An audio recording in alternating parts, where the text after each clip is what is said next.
We did, quite often go out. We said, let's, go out tonight. And there'd be all these sort of hairdressers in wonderful clothes, and they all look so happy, and they'd be dancing, and drinking.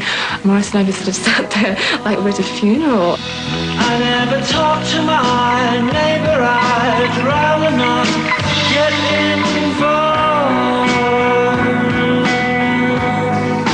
I mean, we would follow people around, sort of like little lambs, sort of looking at them saying, oh, they're beautiful, and like we were looking through a window at somebody. He'd say, do you think they're really happy? And I'd say, well, I think so. I hope so. And he'd say, well, can we ever be like that? Could I ever be like that? And of course not. No, he can never be happy. I don't think. I pray to God that one day he's happy, but, it's taking a long time coming. I've never heard him say, I love you ever in a song, or I don't like you. He never has said anything positive. It's kind of, he hides behind other people's experiences all the time. But I think that's what he's trying to say about himself each time. How do I write those songs? I write them in a very natural way, but in a very detached way also. But not to say that I simply sit down and guess. But it is very detached, which I think is also important, because not everybody has fantastically, endlessly romping private lives, as we know.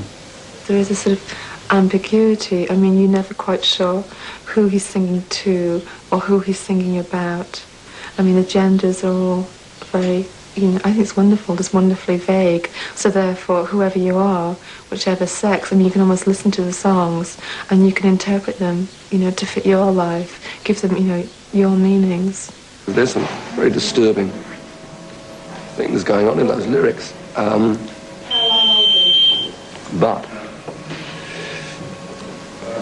from what I've gathered, I mean, Morrissey is very, very touchy about the whole male-female gender thing. He seems to think of a view of things as there is a third sex, which, that appears to be his belief. And it certainly works. It really works. I think, things like Handsome Devil, which is a I mean, if the Rolling Stones had done that song, they would have never gotten away with a song like that. Never. I mean, if they'd have done that. Because it's, it's basic homoerotic imagery.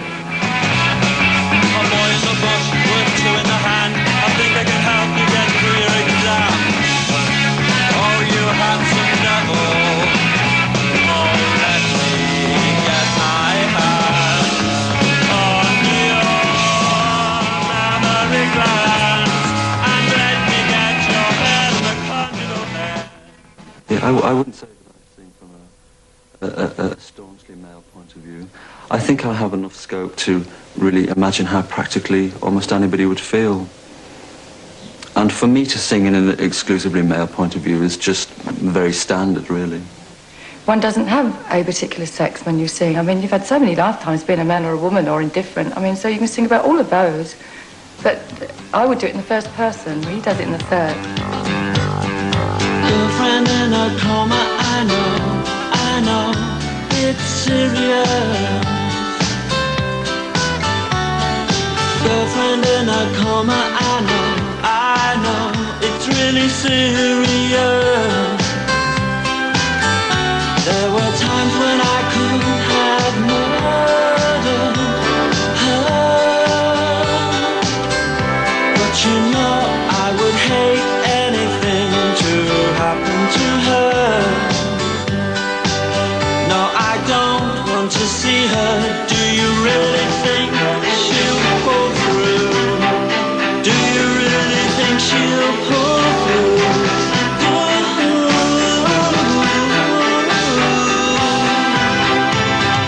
Girlfriend in a coma, I know it's serious.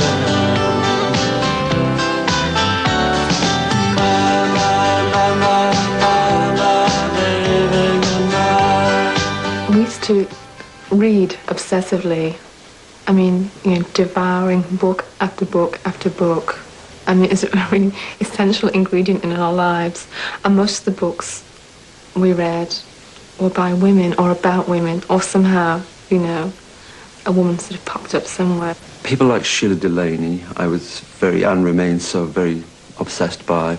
Oscar Wilde, a lot of feminist writers I was very interested in, because they, once again, they seem to really,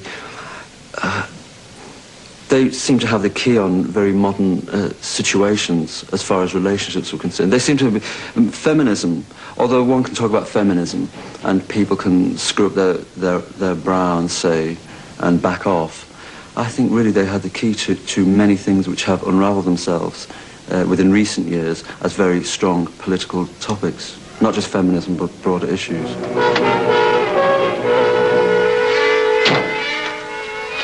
Now don't keep me waiting, I want a drink. You've had enough. Look, I'm not hanging about in this filthy hole. Wait, where you like then? Certainly Sheila Delaney and Alan Bennett, I see a great deal of similarity in the way they write and the view that they have.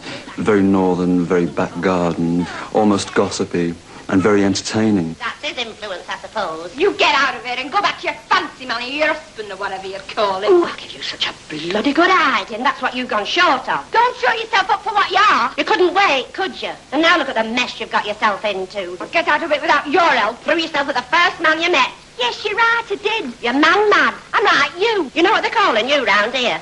A silly little whore. They all know where I got it from, don't they? Oh, you bloody head off. Get out. Go on! Stop shouting at each other, will you? Oh, shut up. We enjoy it. I can't really seem to write from a point of view that's completely detached from the solid Manchester thing and all those old bonds and all those things that perhaps I never really liked. But it's just something like, it's like your kidneys. They're just there and you have to put up with them. Because of this constraint, especially living in Manchester where the sex roles are more, you know, clearly defined and, you know, the lads go, you know, whatever, to the pub and, you know, it's so sort of clear cut here. And if you do anything slightly different, you know, people do notice and do talk. And, you know, so I'm sure Morrissey was well talked about. Certain violent expressions that people have. Sometimes I can really understand them, because sometimes, and certainly when you're like Arthur Seaton from a working class background, you have to be very over-expressive and you have to be overtly demonstrative in order to get anywhere or to be heard and so on.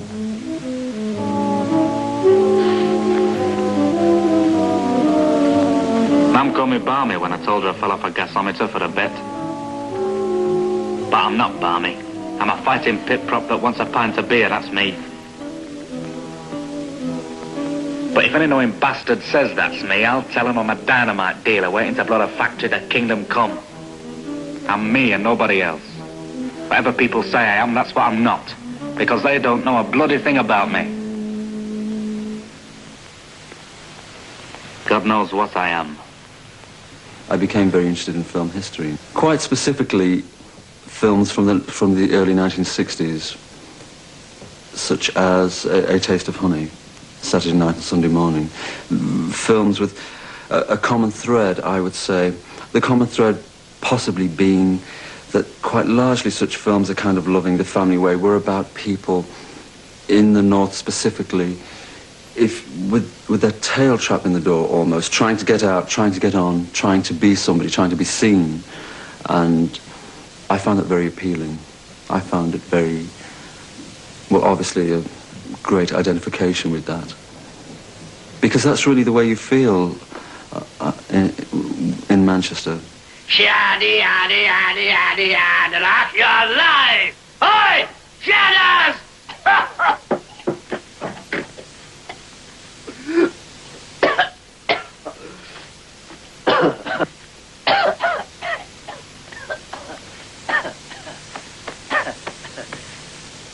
I hope my singing didn't put you off. You know, by the time we're burying you, you'll be going off in one of these. Plastic, you know that? Yes, you see, people don't realize. It's all clean lines nowadays. All these frills and fancies are going out. It's all old. Same as I tell Councillor Duxbury, you've got to move with the times.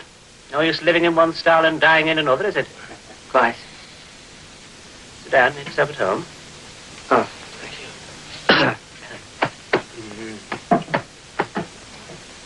So you're thinking of leaving us, hey? Is that it? Frankly, Mr. Shankly, this position I've held, it pays my way and it corrodes my soul. I want to leave, you will not miss me. I want to go down in musical history. Frankly, Mr. Shankly, I'm a sickening wreck. I've got the 21st century breathing down my neck. I must move fast, you understand me. I want to go down in celluloid history. Shankly.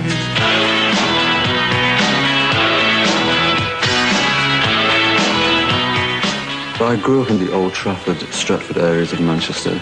I was born in 1959. It was quite hard and obviously very working class.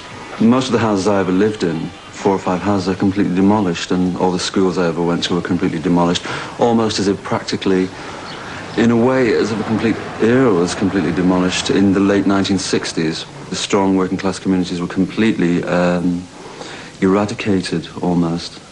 It was almost like almost a political movement to completely squash this very, very strong body of people, it seems.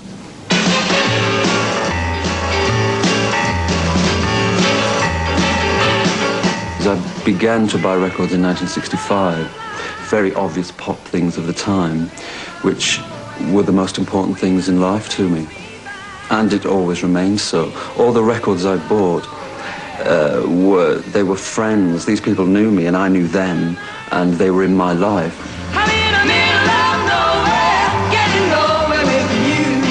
Things like Dusty Springfield, Marianne Faithfull, and Cilla Black, and the very obvious big 1960s names, which I still have them all, and I still like them even more now. Sandy Shaw. She seemed to have a particular street sense. She was just really like an ordinary girl and saying whatever really came into her head, although she didn't write the songs. That's how the songs seemed. It seemed like direct conversation. Message understood. Late Saturday night, You came around and I knew. On the day that he came, I got into sort of like, oh, you know what it is when you've got kids, you're sort of like your rhythm and your timing, and it all goes out. And when I opened the door to him, I was still in my pyjamas, but I'd put my makeup on. I was horrified. He might think I was this kind of like Joan Collins type character that even went to bed in her makeup. But anyway, as I opened the door, I mean, these two sort of like, well, sort of stupefied faces, and like Morrissey, I thought he was going to faint. And, well, to be quite honest, I've been worshipped from afar a lot, but I've never been worshipped that close up that often, and it sort of took me aback a bit. Sandy Shaw has always meant a great deal, quite largely simply because of the records, which I thought had more life, spirit and energy than practically anything else that appeared throughout the 1960s.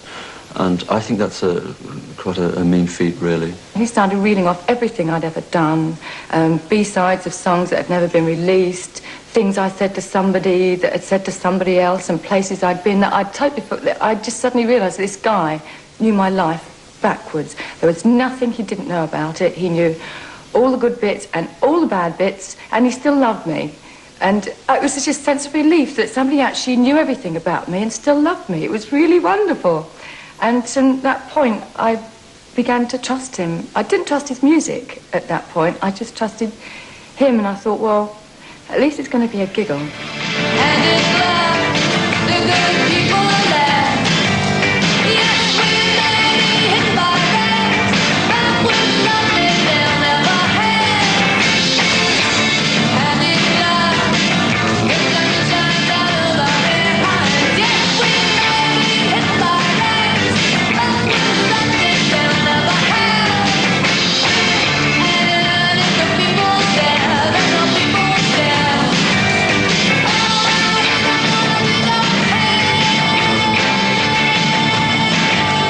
Like when I went for a photo session with him, they put me sort of like on a level just above him, so I couldn't actually see what he was doing. And so it was clicking when I was looking at the camera, and all of a sudden I looked down, and he'd got these rosary beads out and was looking up at me like this. These rosary beads. Put them away.